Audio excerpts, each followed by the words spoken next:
Okay, I had this supper club.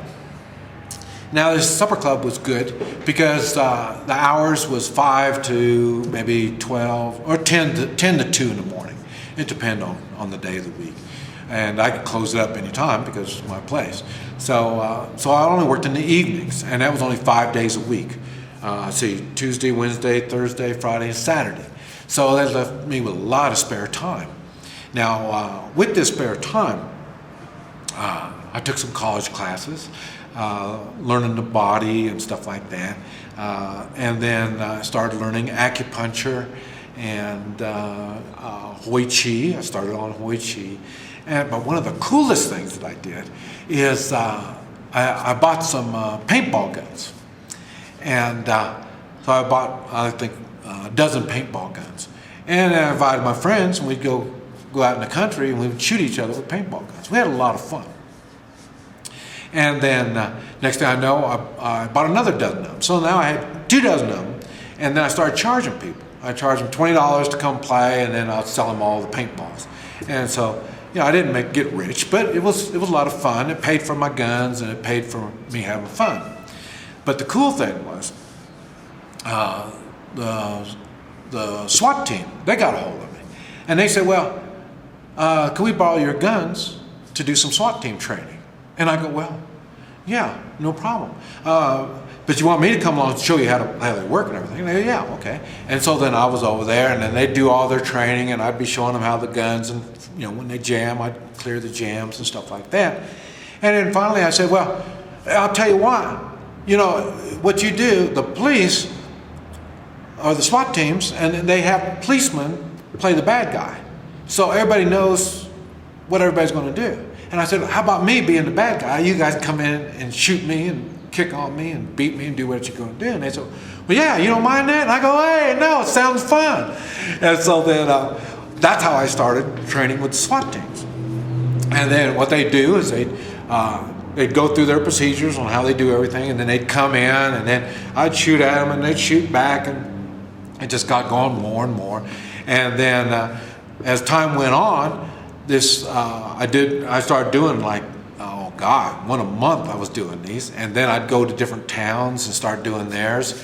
And then I went to the wax bullets. And then when I went to wax bullets, boy, we could do it in any kind of a business, at any kind of building or business or anything like that. And by then, everybody started hearing about, you know, this guy that trains SWAT teams. And then the cool thing about training a SWAT team is now whenever I need something done, I mean, in a way, if you wanted to learn how to escape, and you say, well, how do I know you're going to teach me how to escape? And I said, well, if I can teach you to escape from a SWAT team, would that work for you?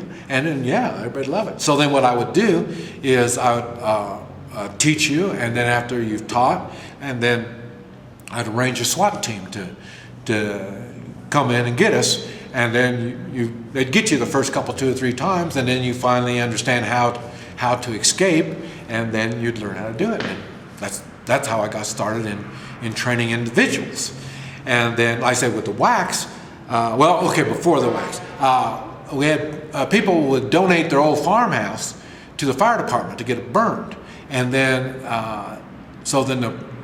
the fireman would get a hold of me and let me know they're going to burn this house and ask me if I want to use it for training. And then I'd get a hold of the SWAT teams and I'd say, hey, you want to train over here? And they'd say, yeah. We'd go in there and, we could do anything we went to the house because they're getting ready to burn it. So then I'd knock holes in the walls and put a chair or something up behind it so then you can't see the hole. And then when the SWAT team gets me trapped in a room, I'd go through the hole to the next room, and then that's how I'd escape. Or I'd knock a hole in the floor, and then I'd drop down to the lower level.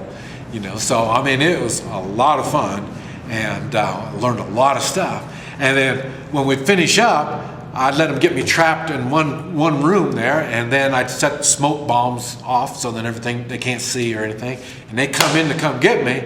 I'd also have the place on fire.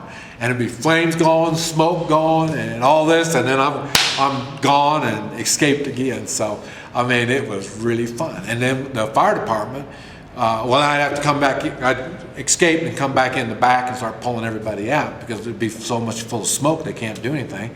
and then the fire department would get a chance to practice putting out fires and rescuing people.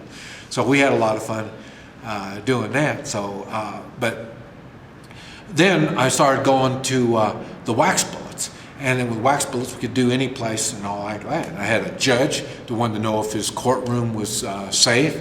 And so then I went on and, took hostages and let the SWAT team go through their procedures on rescuing them. And I mean, there's no end to it. I did a school. A principal asked about what would happen if you had some students come in. And this was back in the 90s, before Clubine and all that kind of stuff. But he knew the potential was there, so we did the training on that. Now that one, there was like 4 or 5 different SWAT teams. They needed that many to surround the school, secure the school, and come in and rescue everybody. So that was a lot of fun too. So in other words, you can start businesses as a hobby and be known for this stuff, and then this where the word will get out on who you are and what you do, and then you can grow from that.